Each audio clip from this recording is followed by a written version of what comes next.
Hi, I'm Clara from Online Fabric Store.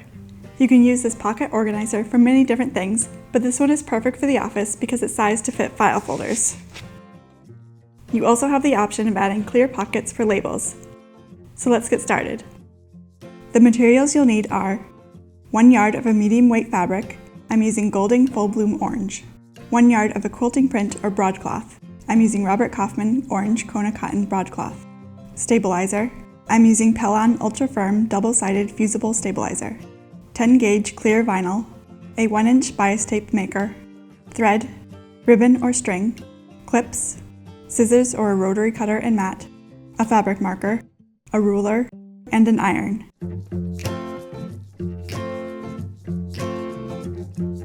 From the main fabric, cut 2 pieces that are 13 by 26 inches.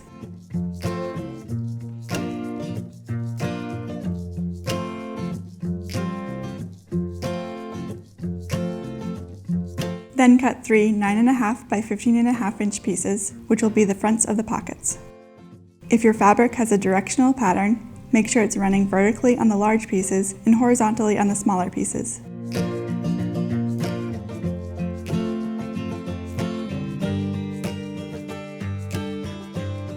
Cut 3 more 9.5 by 15.5 inch pieces from your second fabric.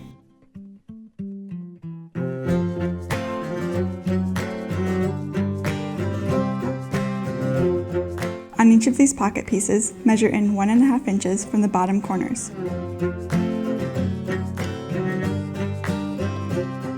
Draw a line from these marks to the top corners and cut.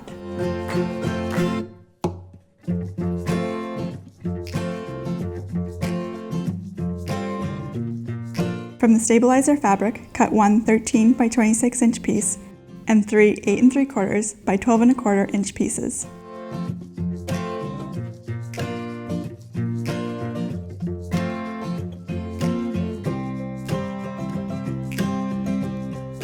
For the label pockets, cut 3 2 by 4 inch pieces of clear vinyl.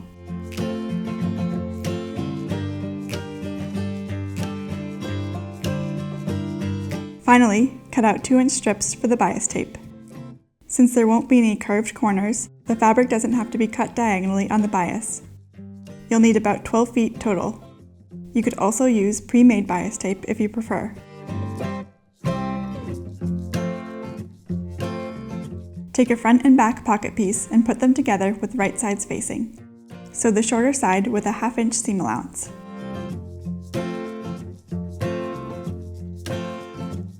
Press the seam open, flip it so the right sides are facing out, and iron.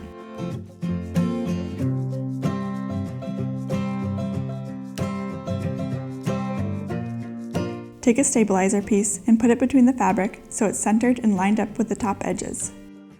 This should leave 1/4 inch of space at the bottom. Iron on high to fuse the pieces together.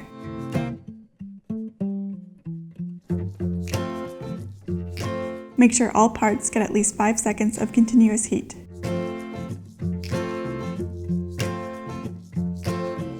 Then flip it over and iron the other side. Repeat for the other pockets. Put the remaining stabilizer piece between the 2 large pieces of fabric and iron to fuse them together.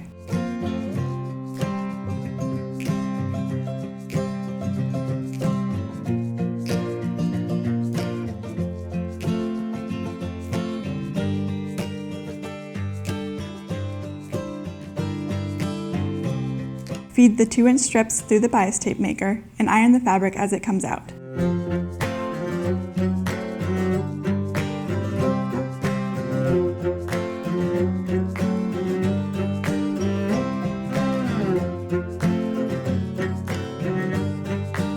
Fold the fabric in half and press again.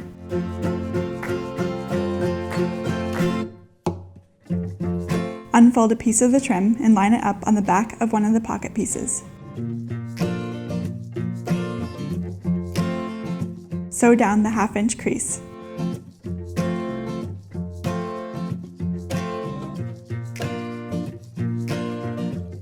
Fold the fabric to the front and sew close to the edge.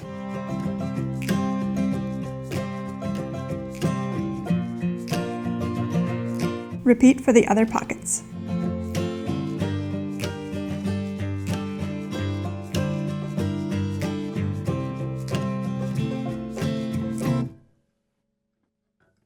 Cut a piece of the accent fabric that's larger than the vinyl and place the vinyl on top. Sewing the clear vinyl is easier if you can clearly see the edges.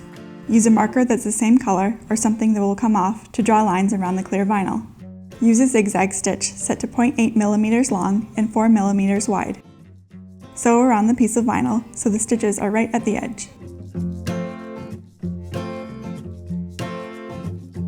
At the corners, sew all the way to the end and stop when the needle is at the point of the corner in the down position. Lift the foot to pivot the fabric. Lower the foot and continue to sew all the way around.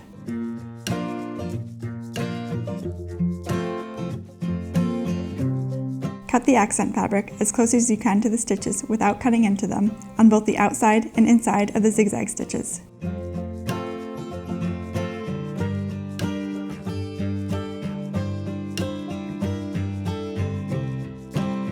Place the label pocket 1.5 inches from the top of one of the pockets so it's centered on the piece of stabilizer.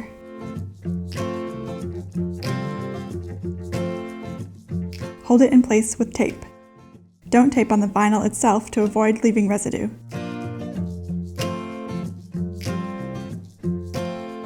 With a straight stitch, sew around the sides and bottom. Remove the tape as you sew.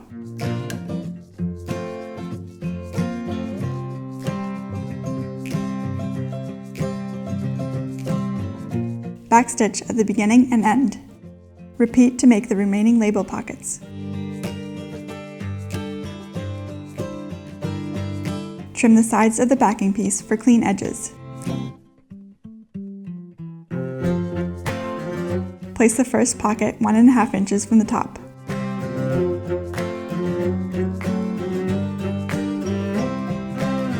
I'm using clips to hold it in place because pins are more difficult to use with the thick stabilizer. Sew along the bottom of the pocket about 1/8 inch from the edge.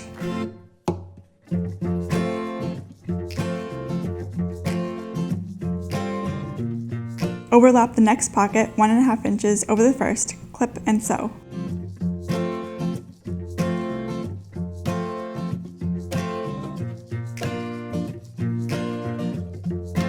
Overlap the last piece 1.5 inches again. There should be roughly 1/4 inch at the bottom. Clip and sew.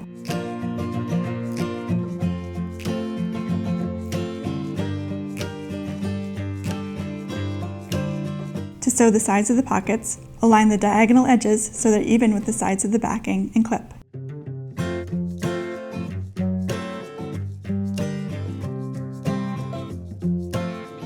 Sew all the way down the side about 1/4 inch from the edge. This will be covered up later, so it doesn't have to be neat.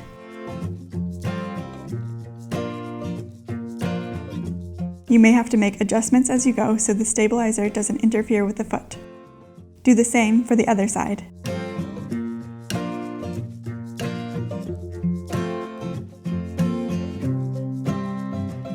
To make a tube for the ribbon to go through at the top, cut a 12-inch piece of the bias tape.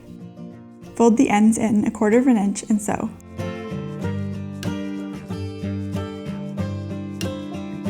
Fold it in half lengthwise and center it on the back with the raw edges lined up with the top.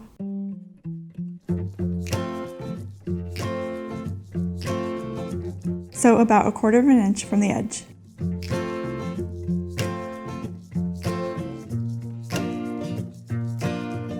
Unfold the remaining pieces of bias tape and sew the ends together to form one long piece.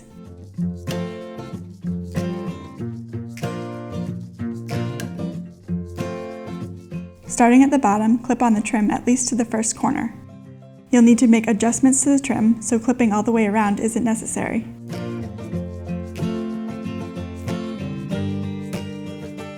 Sew all the way to the end of the first corner.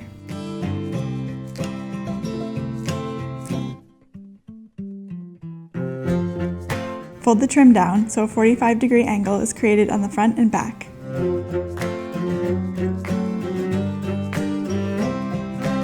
Sew all the way around.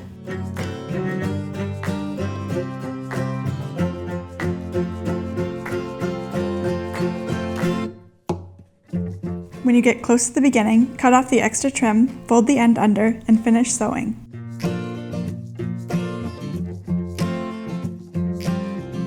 Backstitch at the end.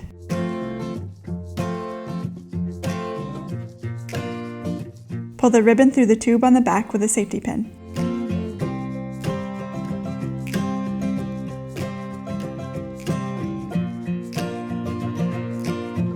Cut the ribbon to the length you want and sew the ends together.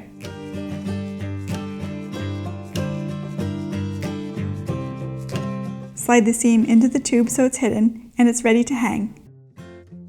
You can add more pockets or change the size to meet your organizational needs. Kids can use this organizer for toys and storybooks, teens can organize homework by subject, and adults can use it in their cubicle or office. Thanks for watching this OFS project.